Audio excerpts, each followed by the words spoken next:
Problem वाचतो, काय काय मिळवायचंय ते बघूया आणि मग सॉल्व्ह करूया. ठीक आहे, बघा. During a trial on steam engine, म्हणजे एक इंजिन आहे. ठीक आहे, मी इथे इंजिन ड्रॉ करू, लक्ष द्या. स्लायडर इंजिन म्हणजेच काय, स्लायडर क्रॅंक मेकॅनिझम. मी इथे एक स्लायडर क्रॅंक मेकॅनिझम काढले, हे म्हणजेच इंजिन झालं. ठीक आहे, याला नाव देतो मी ओ सी पी. पी म्हणजे पिस्टन, सी ओ सी हा तुमचा क्रँक, सी पी हा कनेक्टिंग रॉड, पी हा स्लायडर.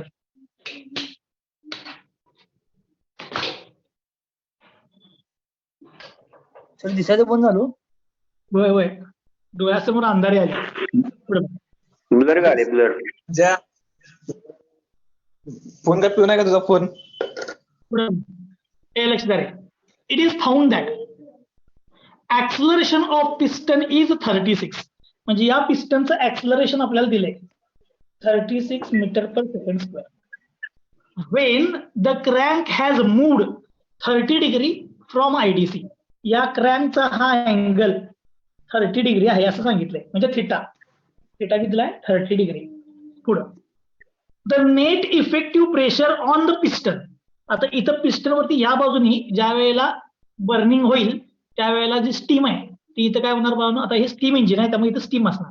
स्टीम प्रेशर किती अप्लाय करायला, स्टीम इथं 0.5. ठीक आहे, मी प्रेशर म्हणतो P1. आता या साईडचं प्रेशर आपण P1 घेतोय, सो P1 0.5 न्यूटन पर mm स्क्वेअर. ठीक आहे, पुढे काय म्हणले, द फ्रिक्शनल रेझिस्टन्स. आता फ्रिक्शनल रेझिस्टन्स म्हणजे काय मी सांगतो, जरा लक्ष द्या. ज्या वेळेला हा स्लायडर मूव्ह होईल त्यावेळेला या स्लायडरचा या सिलेंडर बरोबर कॉन्टॅक्ट असणार. त्यामुळे या स्लायडरच्या मोशनला हा सिलेंडर काय करणार, अपोज. स्लायडरच्या मोशनला सिलेंडर अपोज करणार. मग इथं जो फ्रिक्शनल फोर्स ऍक्ट होणार तो फ्रिक्शनल रेझिस्टन्स किती आहे 600 न्यूटन. स्लो पुढे बघा. The diameter of piston is 300 mm. या पिस्टनचा हा जर डायमीटर मोजला इथला तर तो किती आहे 300 mm. तो डाया ऑफ, मी मुद्दाम इथे लिहितो पिस्टन, किती आहे 300 mm. त्यानंतर the mass of reciprocating parts. The mass of reciprocating parts is 180 kg. म्हणजे या पिस्टनचं मास ऑफ पिस्टन हे किती दिले 180 kg. If the length of crank is, या क्रँकची लेंथ ही दिल्या 4.5 मीटर. आता क्रँकची लेंथ म्हणजे रेडियस दिल्या 4.5 मीटर एवढी दिली. फाईन, या बाकीच्या किमती आपल्याला डिटरमाइन करायला सांगितलं. ठीक आहे, एक फक्त गोष्ट माझ्याकडनं इथं काहीतरी चुकलं, थांबा जरासं. If length of crank is 300, थांबा इथं चुकलं माझ्याकडनं. एक मधलं पोळ पूर्ण मी मिस केलं, मी जरा चेंज करतोय. If the length of crank is 300 mm, एवढं चेंज करतो, एक लाईन पूर्ण मिस झाल्या माझ्याकडनं. 300 mm and mass of reciprocating parts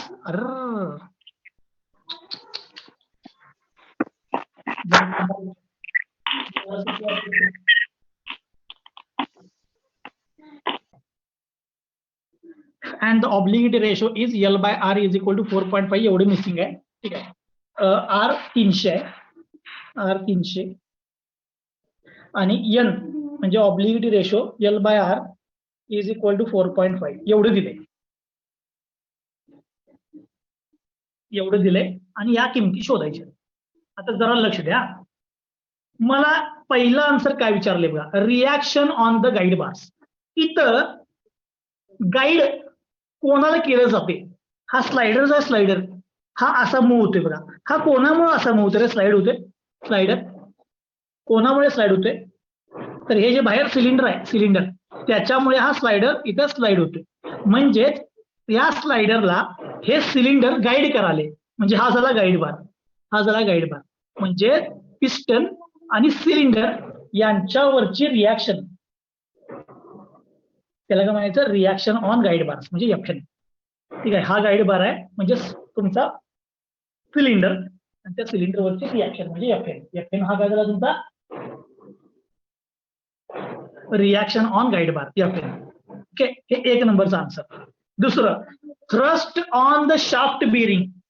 आता थ्रस्ट ऑन शाफ्ट बेरिंग म्हणजे काय?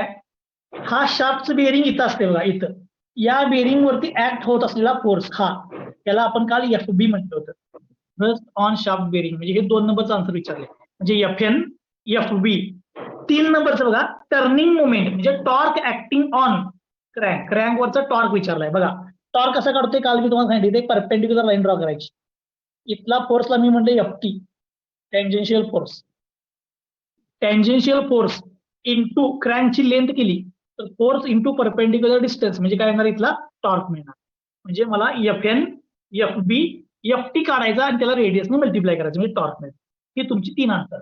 बरोबर, ही तुमची 3 आन्सर. आता जरा कालच्या ह्याच्यात जाऊ, कालच्या गोष्टी जरा सांगतो, लक्ष द्या. इथं ह्या स्लायडरवरचा जो फोर्स आहे त्याला नेट फोर्स ऑन पिस्टन म्हणलेला आपण FP. या स्लायडरवरती जो फोर्स ऍक्ट होतो त्याला म्हणलेला आपण FP. कनेक्टिंग रॉडच्या अलॉंग इथं जो फोर्स ऍक्ट होतोय त्याला म्हटलेलं काल आपण FQ. हा FN मी इथं असं दाखवलेला आणि ट्रायंगल फॉर्म केला, याला पॅरलल लाईन घेतलेली इथं. बरोबर, या अँगलला आपण काल काय म्हणलेलं फाय. मग मला एकदा FP मिळाला, FP की FN आणि FQ या ट्रायंगल वरून मिळते. FN आणि FQ म्हणजे 1 नंबरचा आन्सर मिळते. त्यासाठी तुम्हाला FP शोधायला पाहिजे. FP म्हणजे काय, net load acting on piston, पिस्टनवरचा नेट लोड. आता काल कसा शोधला होता मी, इथं लिहितो मी, net load acting on piston. जरा लक्ष द्या बघा, हे कसं शोधलेलं, तर FN इज इक्वल टू मी काय केलं बघा, इथं प्रेशरमुळे जनरेट झालेला लोड म्हणजे नेट लोड ऑन पिस्टन, त्याच्यामधून मी इथं काय लिहिलं प्लस किंवा मायनस, प्लस मायनस काय लिहिता इनर्शिया फोर्स. बरोबर आहे, म्हणजे net load plus minus inertia force. आता नेट लोड कसा काढायचा, तर इथलं प्रेशर आणि इथला एरिया म्हणजे प्रेशर इंटू एरिया. आता फक्त एक प्रश्न विचारतो, ह्या प्रॉब्लेम मध्ये एका साईडचंच प्रेशर दिलंय, इकडनं अपोजिंगचं प्रेशर दिलंय का, इकडच्या बाजूने दिलेलं नाही, त्यामुळे फक्त एका बाजूचं प्रेशर आहे, तर त्या बाजूचा प्रेशर इंटू एरिया. म्हणजे मी काल इथं P2A2 लिहिलेला बघा, मायनस तो मी 0 घेतला. ठीक आहे, हा net load acting on piston आला. प्लस मायनस आता इनर्शिया फोर्स. इनर्शिया फोर्स म्हणजे काय, F is equal to MA. Inertia force म्हणजे काय, F is equal to MA. पण हा MA कन्सिडर करताना, लक्ष द्या, MA कन्सिडर करताना एक तर प्लस घ्यायला पाहिजे, एक तर मायनस घ्यायला पाहिजे. आता तुम्ही मला सांगा, हा अँगल 30 डिग्री आहे, 30 म्हणजे हा ओरिजिनली इथं होता, असं इकडे चाललाय, ह्या बाजूला ओळा लागला, इकडे चाललाय. इकडे जर जात असेल तर स्लायडर कुठे मूव्ह आला, इकडे मूव्ह आलाय, स्लायडर इकडे मूव्ह आलाय. बघा आता गंमत, इथं बर्निंग झालं तर स्लायडर इकडे मूव्ह आला, इथं बर्निंग झालं तर स्लायडर इकडे मूव्ह आला. याचा अर्थ हा ऍक्सलरेट झालाय, ऍक्सलरेट. मग ऍक्सलरेट जर होत असेल स्लायडर तर इनर्शिया फोर्स अपोजिटला ऍक्ट होणार, स्लायडरच्या उलट्या बाजूला इकडे.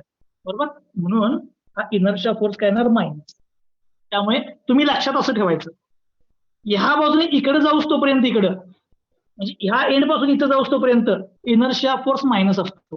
म्हणजे हा अँगल 180 पर्यंत आला, 0 to 180, हे मायनस घ्यायचं. उलटा येताना स्लायडर उलट्या डायरेक्शनला चाललं असतं इकडं, त्यावेळेला त्याला ड्रायव्हिंग फोर्स असत नाही, त्यामुळे त्याची स्पीड कमी कमी कमी होत चाललेली असत्या, त्यावेळेला तो इथं प्लस घ्यायचा. त्यामुळे तुम्ही लक्षात ठेवायचं, इथं जर अँगल 0 to 180 असेल, 0 to 180, तर हा इथं मायनस यायला पाहिजे. ओके, आता हे झालं नेट लोड इनर्शिया फोर्स. याच्याबरोबर प्रॉब्लेम मध्ये अजून एक गोष्ट दिल्या बघा, रेझिस्टिंग फोर्स. ज्या स्लायडर मूव्ह होताना अपोजिट डायरेक्शनला फ्रिक्शनल फोर्स ऍक्ट व्हायला येतो, फ्रिक्शनल फोर्स, मग तो पण करतोय मायनस फ्रिक्शनल फोर्स असा, आणि या फॉर्म्युल्यात पण इथे येतो minus resisting force. Resisting force म्हणजे काय असते, फ्रिक्शनल फोर्स. मी तुम्हाला काल म्हटलेलं बघा, मी लिहित नाही फॉर्म्युल्यात, पण प्रॉब्लेम मध्ये जर आला तर ह्या फोर्स मधनं रेझिस्टिंग फोर्स काय करायला लागते, मायनस करायला लागते. रेझिस्टिंग फोर्स इथे घेतला. चलो किमती सांगा आता. P1 0.5 इंटू एरिया, या पिस्टनचा एरिया पाहिजे इथला, हा हा सर्क्युलर असतोय ना, याचा डायमीटर दिलाय बघा. डायमीटर कुठे आहे? Diameter of piston 300. मग सांगा याचा एरिया काय येणार? सर्क्युलर असते, दिलाय मला डायमीटर, एरिया काय येणार? π/4 d². डायमीटर 300चा स्क्वेअर. हा तुमच्या पिस्टनचा या बाजूचा एरिया आला. मायनस मास, रेसिप्रोकेटिंग मास किती आहे बघा इथं? मास ऑफ पिस्टन दिले बघा, किती आहे? 180 इंटू ऍक्सलरेशन, या स्लायडरचं ऍक्सलरेशन दिले बघा 36 मायनस 600. ठीक आहे, म्हणजे pressure into area minus inertia force minus resisting force. Calculate करा, तुम्हाला FN मिळेल. FN नाही आहे, सॉरी, FP आहे हा. 28.26. Net force acting on piston किती आला बा? 28.26 इंटू 10⁻³ इंटू 10⁻³ न्यूटन. म्हणजे नेट लोड इथं FP हा 28.26 आहे. आता मला एक नंबरचा आन्सर शोधणार आहे. एवढं मिळालं, मी तुम्हाला कालच म्हणलेलं, पहिली किंमत FP हा कधी पण मिळाला की इथनं पुढच्या सगळ्या व्हॅल्यू पटपट मिळत जातात. आता FN मिळवायचा. FN मिळवण्यासाठी ह्या ट्रायंगलमध्ये साइन कॉस टॅन काय केला पाहिजे? FP माहित आहे, FN ला शोधायचं आहे. फाय माहित असायला पाहिजे. फाय माहित आहे का तुम्हाला? दिलाय प्रॉब्लेम. फाय माहित नाही, मग आता तुम्हाला थिटा दिलाय. माझा म्हणतो नाव तुम्हाला डेरिव्हेशन मधली ती स्टेप आठवत असेल बघा, sine phi is equal to काय? Sine theta divide by n. त्या डेरिव्हेशन मध्ये मी स्टार करून ठेवलेलं बघा ऍक्सलरेशनच्या. हे नेहमी लागत राहणार. थिटाचा फाय कन्वर्ट करायचा असेल तर, हा दिलेला असतो, हा माहित नसतो. मग sine phi is equal to sine theta divide by n. So sine phi is equal to sine theta, बघा थिटा 30 आहे, so sine 30 divide by n म्हणजे स्पीड नाही, ही ऑब्लिगिटी रेशो इथं आहे बघा, L/R 4.5. सॉल्व करा, साइन इनवर्स घ्या, तुम्हाला फाय अँगल मिळेल. सॉल्व करा, त्याचा साइन इनवर्स घ्या, तुम्हाला फाय अँगल मिळेल.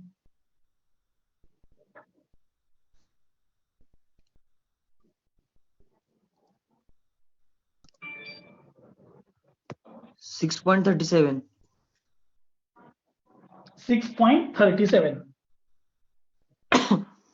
डिग्री. म्हणजे हा फाय अँगल मिळाला. म्हणजे हा अँगल मिळाला. हा अँगल मिळाल्यानंतर आता मला पाहिजे काय? FN. FN म्हणजे काय बाळांनो? इथे काय नाव दिले? Reaction on guide bar. आता मी लिहितो reaction on guide bar. Guide bar वरची रिॲक्शन कशी काढणार? ह्या ट्रायंगलमध्ये फाय माहित आहे, तर याचा साइन कॉस टॅन काय घ्यायला पाहिजे? साइन कॉस टॅन काय घ्यायला पाहिजे? टॅन. तर टॅन घ्या. So tan phi is equal to काय येणार? FN divide by FP. Opposite divide by adjacent. So FN is equal to FP into tan phi. FP आता शोधलाय आपण 28.26 into 10⁻³ into tan of phi 6.37. Solve करा, FN मिळेल.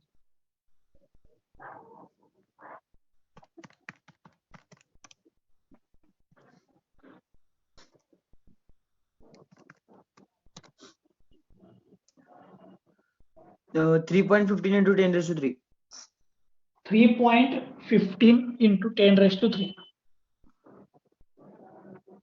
Newton, म्हणजे 3.15 kilo Newton. मला हा नॉर्मल फोर्स मिळाला. बघा, हा normal force on guide bars. Answer number 1 मिळाला. ठीक आहे. आता असंच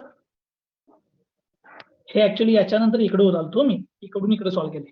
आता असंच इथं अजून एक आन्सर शोधतो. ठीक आहे, मला रिॲक्शन ऑन गाईड बार मिळालं. जर आता मागे जातो, FN मिळाला मला. आता FB आणि FT ची किंमत विचारली. यासाठी काल काय केलेलं ते सांगतो. ते मी काय केलेलं, ही लाईन अशी एक्सटेंड केलेली, ही लाईन बरोबर एक्सटेंड केलेली, आणि याला इथं पॅरलल लाईन बनवलेली अशी, याला, आणि याला FB म्हणतो. FB हा FT हा FB, ही लाईन एक्सटेंड केली. म्हणजे हाच फोर्स इथं आला. F Q. मग हा अँगल मला किती आहे ते पाहिजे होता. हा अँगल कसा शोधलेला बघा काल ते सांगतो, जरा लक्ष द्या.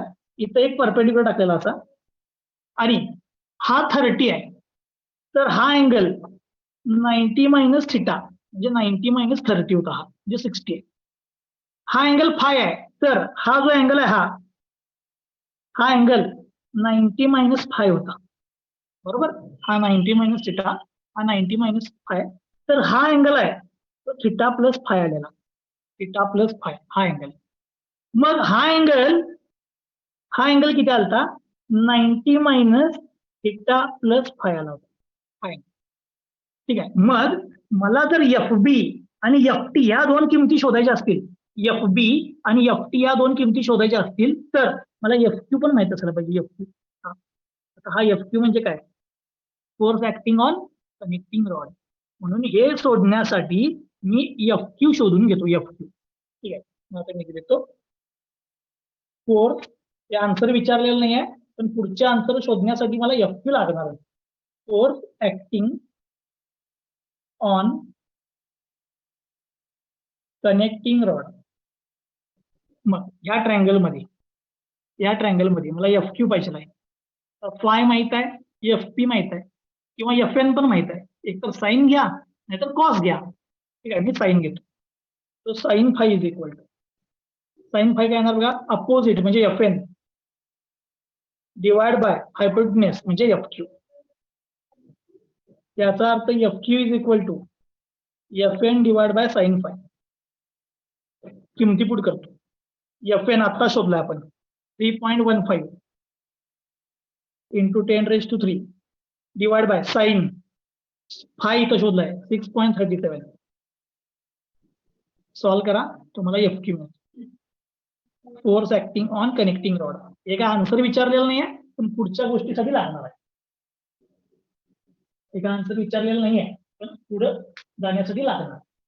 28.39 into 10⁻³ 28.39 इंटू 10⁻³ न्यूटन.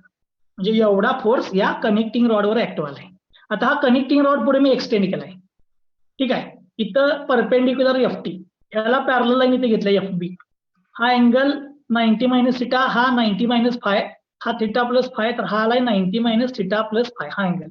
मग मला एफ बी जर शोधायचं असेल, एफ बी, तर ह्या ट्रायंगलमध्ये एफ क्यू तुम्हाला माहित आहे, एफ बी शोधायचा आहे, म्हणजे फोर्स ऍक्टिंग ऑन बेरिंग हा शोधायचा आहे. तर ह्या अँगलचा साइन कॉस टॅन काय घ्यायला पाहिजे. ही अपोजिट साइड आहे बघा, अपोजिट आणि ही ऍडजस्टंट. अपोजिट आणि ऍडजस्टंट म्हणजे काय घ्यायला पाहिजे, टॅन. त्यामुळे ह्या ट्रायंगल वरून मी लिहितो टॅन. त्यासाठी मला मी काय शोधणार आहे, एफ बी म्हणजे force acting on bearing. Force acting on bearing of क्रँकपिनच्या बेरिंगवर. तर ह्या ट्रायंगल मध्ये मी काय घेतो, ह्या अँगलचा कॉस नाही टॅन, त्याचा टॅन घेतो. Tan 90 minus theta plus phi is equal to याचा टॅन, ह्या अँगलचा tan F B divide by F Q.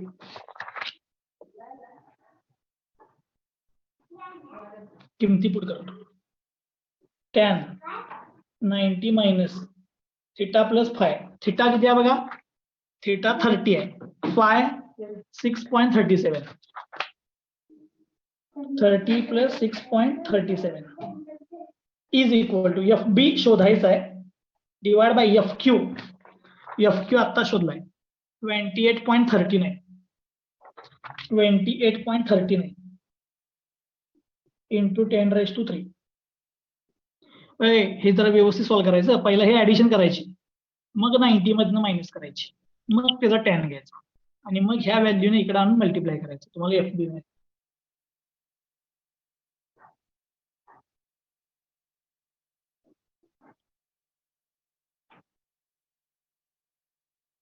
Theta plus phi, theta 30 आहे, फाय 6.37 आहे. हे सॉल्व करायचं, हे 90 मायनस करायचं, मग ह्या अँगलचा टॅन घ्यायचा, मग त्याला ह्या व्हॅल्यूने मल्टिप्लाय करायचं. तुम्हाला एफ बी 38.12 38.12. जरा काय तर चुकलं असं वाटतं. हो 38 सर काय किती ते म्हटलं 38.7 आले. होय okay. Into 10⁻³ Newton.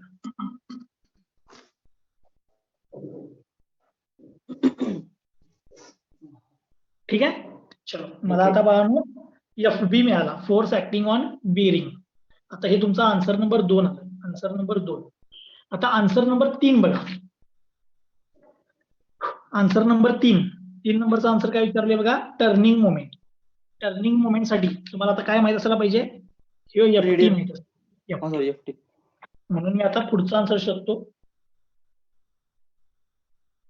Tangential force acting on crank. Crank वरचा टेंजेन्शियल फोर्स. क्रँक वरचा टेंजेन्शियल फोर्स म्हणजे हा FT. कसं शोधणार FT बघा, याच ट्रायंगल मध्ये FQ माहित आहे, FT शोधायचा आहे. म्हणजे कॉस घ्या, cos 90 minus theta plus phi is equal to FT cos बघा, cos FQ divide by FT. FQ divide by FT किमती पुट करतो. कॉस 90 मायनस थिटा आहे 30 प्लस फाय आहे 6.37 is equal to FQ 28.39 into 10⁻³ divide by FT. जरा एक फक्त मी विचारू, जरा सेम आन्सर आहे की नाही मार्क्सचा आन्सर, जरा एकदा चेक कर रे परत. मी सांगतो तसं कर. कसं करू सांगा फक्त. बघ टॅन हा 10 ब्रॅकेट घाल. हा 90 मायनस हा 90 मायनस 36.37 36.36 हा इक्वल करा. इक्वल आन्सर करा. आन्सर केलंस काढलं. त्याला मल्टिप्लाय कर. 28.39 बरोबर आहे 38.54 येते. होय काय, म्हणजे पुस्तकातलं उत्तर चुकलं. ठीक आहे. 38.54 इंटू 10⁻³ आले. असू दे की 54. ठीक आहे, जरा इकडे तिकडे होते त्या विषयी. ओके. हा इथं पण तसंच करायचं. 90 मायनस 36.37. ठीक आहे. आणि हे जो कॉस आलाय, यो कॉस, ह्या कॉसनं याला डिवाइड करायचं FT मध्ये.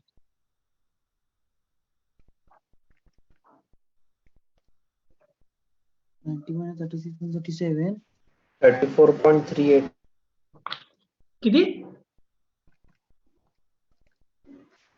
34.38 34.38 इंटू 10⁻³ बरोबर ना. सर ते 20 आहे का 28 आहे? कुठलं रे, हे ना 28 आहे.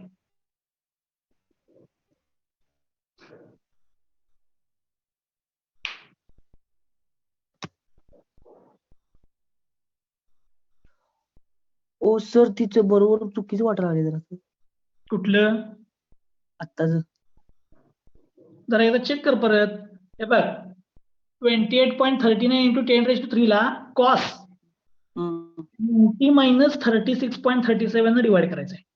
47.87 इंटू 10⁻³ येते. 47 इंटू 10⁻³. ओके. चला हे FT मिळाला, टेंजेन्शियल फोर्स. पण टेंजेन्शियल फोर्स विचारलेला नाही हा. मला विचारला याच्यावरती टॉर्क किती ऍक्ट होत असेल. टॉर्क म्हणजे मोमेंट, याच्यावरचं मोमेंट काढायचं. मोमेंट कसं काढणार, टेंजेन्शियल फोर्स इंटू रेडियस, क्रँकची रेडियस मल्टिप्लाय करायचं. तो FT इंटू क्रँकची radius. So it is the torque acting on crank. Torque acting on crank is equal to tangential force into crank radius. क्रँकच्या radius ने multiply करायचं. Tangential force 47.87 into 10⁻³ into क्रँकची radius. क्रँकची radius problem मध्ये दिली असणार आहे बघा. 300 क्रँकची रेडियस इथे आहे 300. बरोबर 300 आहे. 300.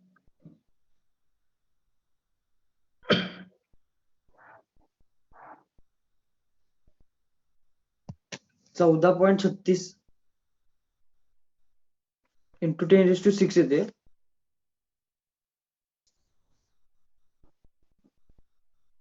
Newton MM. डिस्टन्स MM मध्ये घेतलं ना. फोर्स न्यूटन, होय. Distance MM. म्हणजे 14.36 इंटू 10⁻³ न्यूटन मीटर. त्यातलं 10⁻³ इकडे घेतलं, न्यूटन मीटर.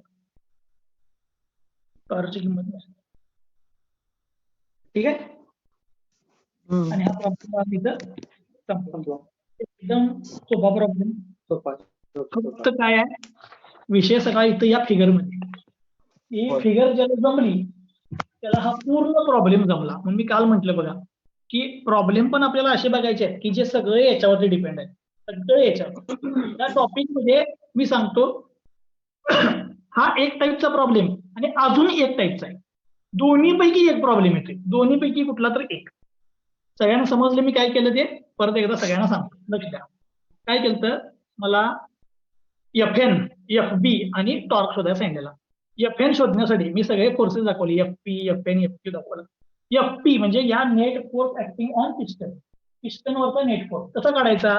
या बाजूचा प्रेशर इंटू एरिया आणि त्यात इनर्शिया फोर्स प्लस किंवा मायनस करायचा. पण प्लस किंवा मायनस कसं ठरवायचं? हा अँगल बघायचा किती आहे क्रॅंकचा. हा 180 पर्यंत असेल, 0 to 180, तर इनर्शिया फोर्स मायनस होईल. 180 पेक्षा जास्त असेल तर इनर्शिया फोर्स प्लस होणार. त्यानंतर इथं रेझिस्टिंग फोर्स ह्या प्रॉब्लेमला दिलाय. दिला असेल तर मायनस. कधी कधी देतच नाही. हे दिलं नाही तर घ्यायचं नाही. मग नेट लोड PA. आता दोन्ही बाजूला जर प्रेशर असेल तर ह्या बाजूचा PA मायनस या बाजूचा PA. इथं फक्त एकाच बाजूला होता त्यामुळे P1 A1. जर दुसऱ्या बाजूला पण असता तर मायनस P2 A2 आला. Minus inertia force minus resisting force. हा म्हणजे तुमचा नेट लोड ऑन पिस्टन. या पिस्टनवरचा नेट लोड मिळाला. हा FP. FP मिळाल्यानंतर या थिटावरून फाय शोधून घ्यायचा. Sine phi is equal to sine theta divide by N. N म्हणजे ऑब्लिगेटी रेशो. स्पीड नाही, ऑब्लिगेटी रेशो. फाय मिळतो. मग फाय मिळाल्यानंतर मग FN मिळतोय कसा? या ट्रायंगल मध्ये त्याचा काय घ्यायचा? टॅन. टॅन फाय घेतला की तुम्हाला FN मिळतो. FP ऑलरेडी शोधला आता. टॅन वरनं FN मिळाला. तसंच जर इथं मी कॉस घेतला तर FQ मिळतोय. कॉस नाही सॉरी साइन. साइन घ्या किंवा कॉस घ्या तुम्हाला FQ मिळते. FQ मिळाल्यानंतर मी जर टेन्जेन्शियल फोर्स दाखवला, ही लाईन एक्सटेंड केली, याला FQ म्हटलं, याला FT म्हटलं, याला पॅरलल लाईन घेतली, याला FB म्हटलं. अँगल्स दाखवले. अँगल माहित आहेत सगळे. ह्या ट्रायंगल मध्ये ह्या अँगलचा टॅन घ्या FB मिळतोय. कॉस घ्या FT मिळते. एवढीच आन्सर विचारलेले असतात. आता इथे सगळी विचारलं नव्हती पण हे टॉर्क काढण्यासाठी मला सगळे आन्सर शोधतच जायला लागतात. सगळे आन्सर शोधत पुढे पुढे पुढे गेला तर तुम्हाला टॉर्कची किंमत मिळेल. सोपा आहे प्रॉब्लेम.